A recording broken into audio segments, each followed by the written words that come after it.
18 years ago, John F. Kennedy Jr. hired an executive assistant named Rosemarie Terenzio.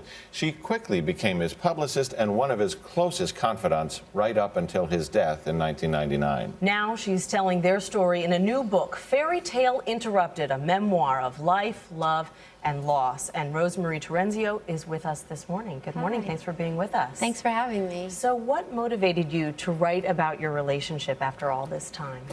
Well, I think a few things. One was that I would tell stories about the first thing people would ask me when they found out that I had worked for him was, how did you get that job? And when I told the story, they would, such a great story, that's such a great story. So there was that. And then I was interviewed in 2009 about John's charity. It was the 20-year anniversary of his charity. And people started asking me again about what was it like to work there, what was George like?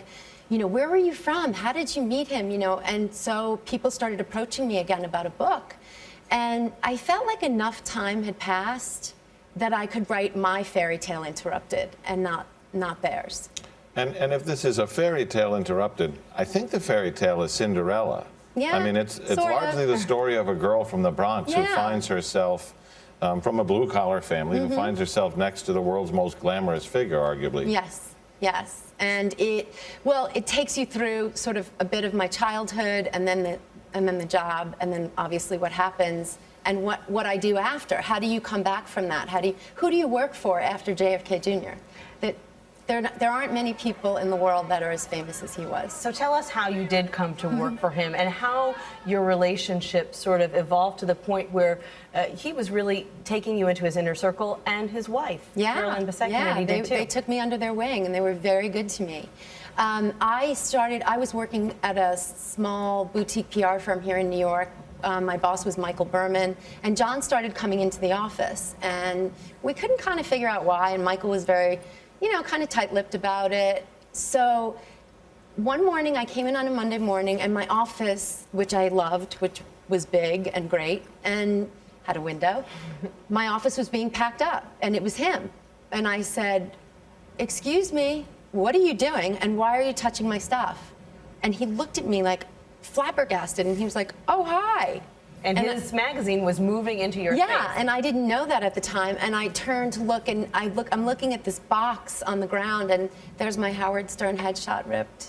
When he took it off my billboard, he ripped it.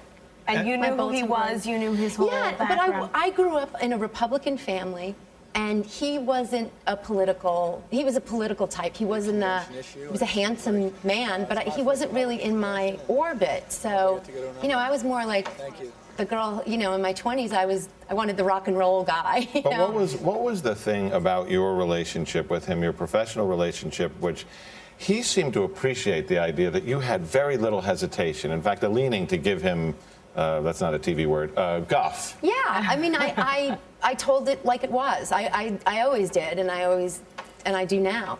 So I think he loved that because I didn't have the same idea of his fame that other people had. He was just there, and I saw no reason not to tell him exactly how I felt. And you actually saw their marriage up close, and I think that the impression that people had was that they were fighting a lot towards the end, and there was all this tension, but you didn't really see it that way. No, I mean, they were just like every other couple, ups and downs, but theirs was played out in public. I mean, if you saw some of my parents' fights, they were worse than theirs. Right. Where would he be now, 18 years later? Would he be President Kennedy? Would he be Senator Kennedy? Would he be running George? I could never predict. I know that he talked about it, and it was something that, you know, he thought about, but he would never move to the next thing until George was a success.